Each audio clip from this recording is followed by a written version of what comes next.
It is wonderful to have Reverend Joseph Santos Lyons here all the way from the Philippines with us today.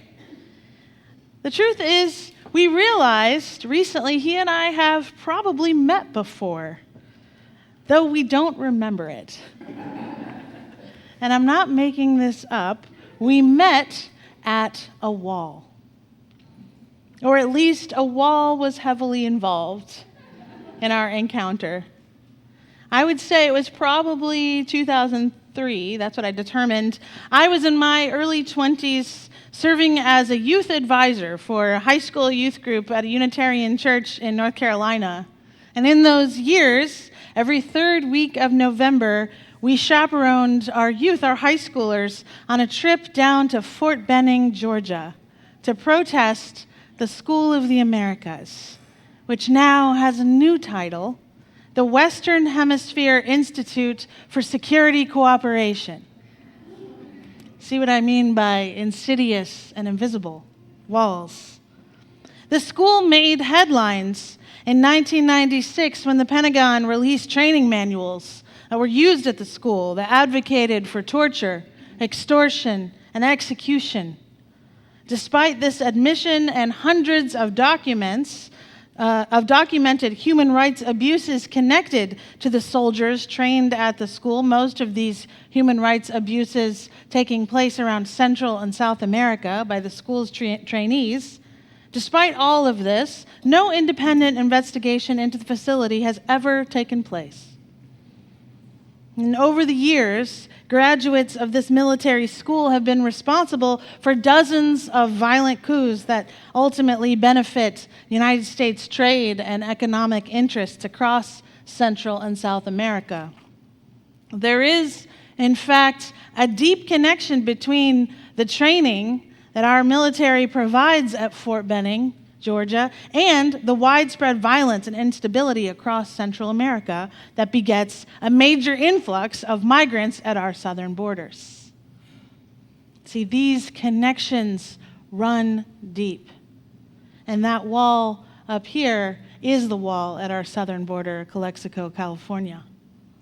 And the year Joseph and I were both there, leading groups of youth, both respective youth group leaders of Unitarian Universalist youth groups. That was also the year that Martin Sheen and the Indigo Girls spoke on stage. That was the year Utah Phillips played some great protest songs shortly before his death. And that whole weekend of protests included a full agenda of excellent speakers on global militarism, human rights issues, and economic injustice. I remember it as the first time I personally ever heard the phrase, Google it. Heard it from the stage of the protest. The Bread and Puppet Theater marched with their giant papier-mâché absurdist creations during the march, and the weekend's events all culminated in some of the youth passing through or under the wall of the school and then getting arrested for trespassing on federal property. That year in particular, the energy was palpable. It felt like for some reason in 2003 we were getting more press than we ever had in the past and more people converging on this point.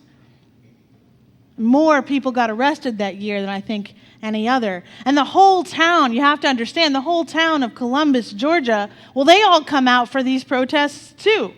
The whole town has entered into a symbiotic relationship with the protesters. Townspeople set up smokers and barbecue grills on their lawns and offer lunch for $5 or parking for $10, and sometimes even progressive bumper stickers. The people of Columbus, Georgia, generally, I would say, support the military and support the School of the Americas. However, they also eagerly anticipate the financial boon the massive protests bring to this small, depressed town in Georgia. You see, it is impossible to escape the economy of our social and political choices. It is an interesting irony. I remember as a very young person being struck by this irony of the protest. And I will tell you that some of those kids who got arrested that year did spend time in federal prison. And they also grew up to become Unitarian Universalist ministers and community organizers and political leaders.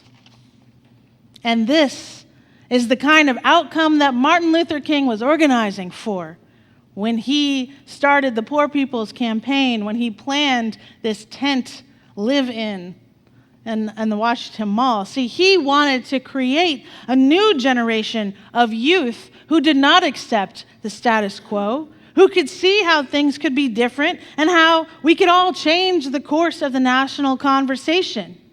And with it, we could change our collective destiny. And with that, our national economic policies. And in his announcement of the Poor People's Campaign, which we heard excerpts of earlier this morning, Reverend Dr. King appeals to Americans' three desires. Desires for a stable government, for freedom, and our desire to be people of honor.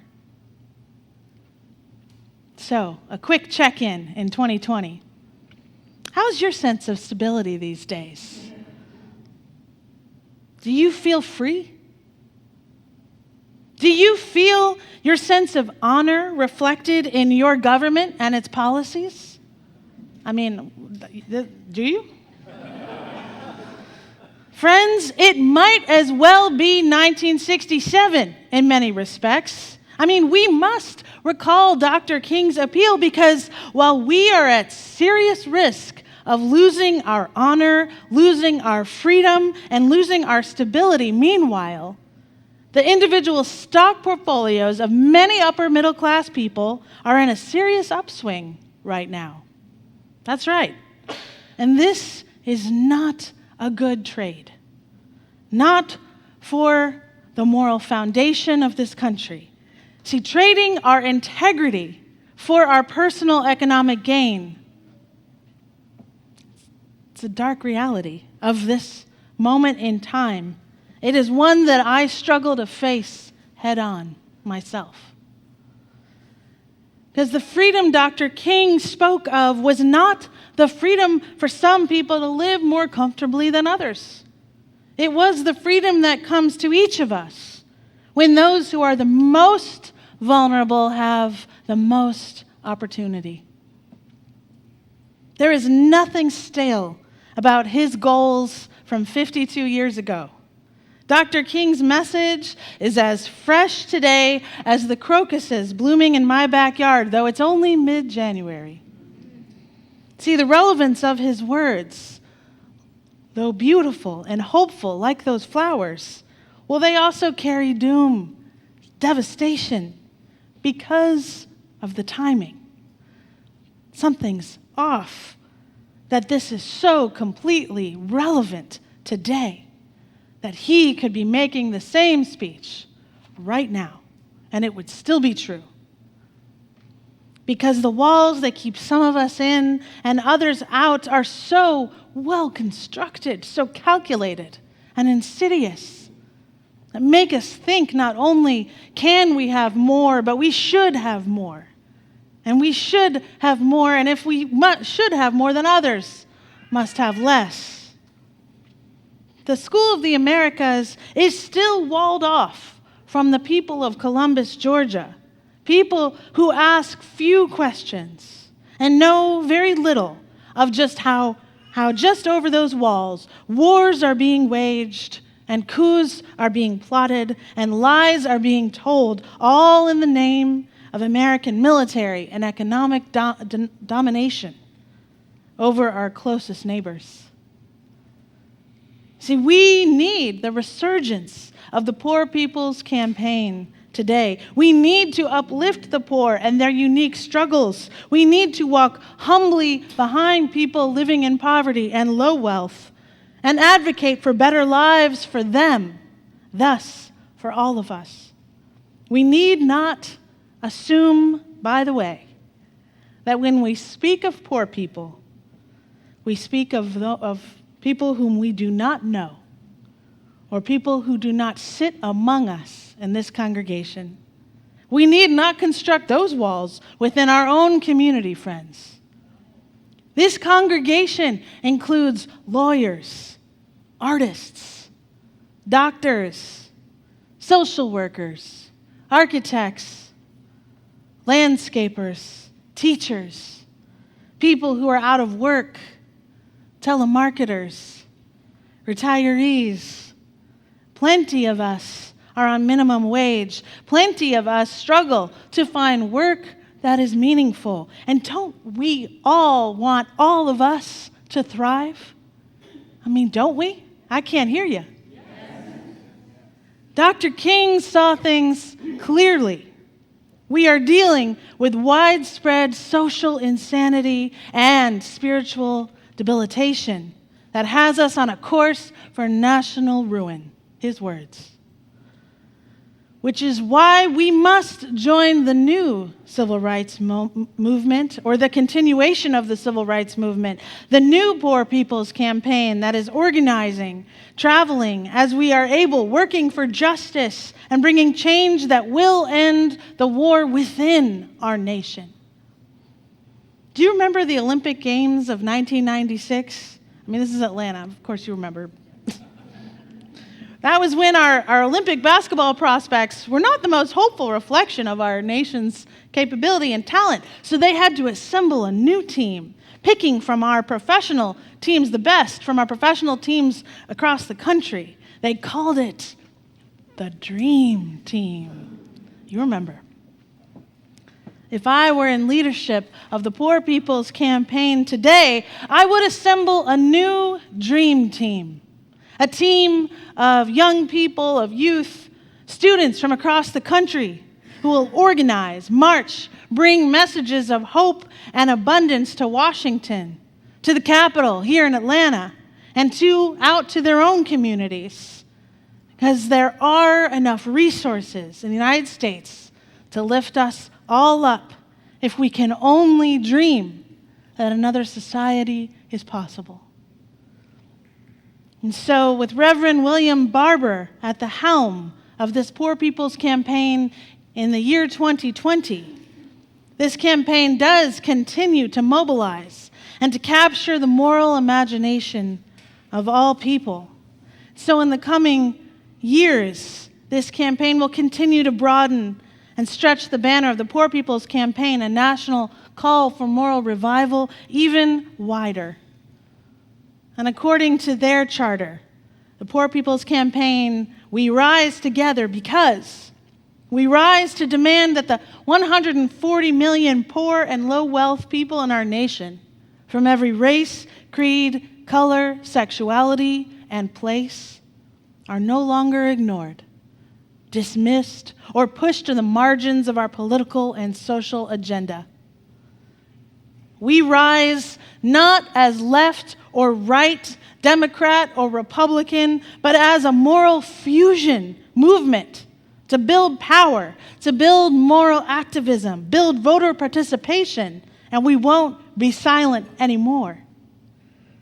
We rise to change the moral narrative and demand that the interlocking injustices of systemic racism, poverty, ecological devastation, the war economy and militarism, and the distorted moral narrative of religious nationalism all be ended. We rise to challenge the lie of scarcity in the midst of abundance. I'm going to say that again.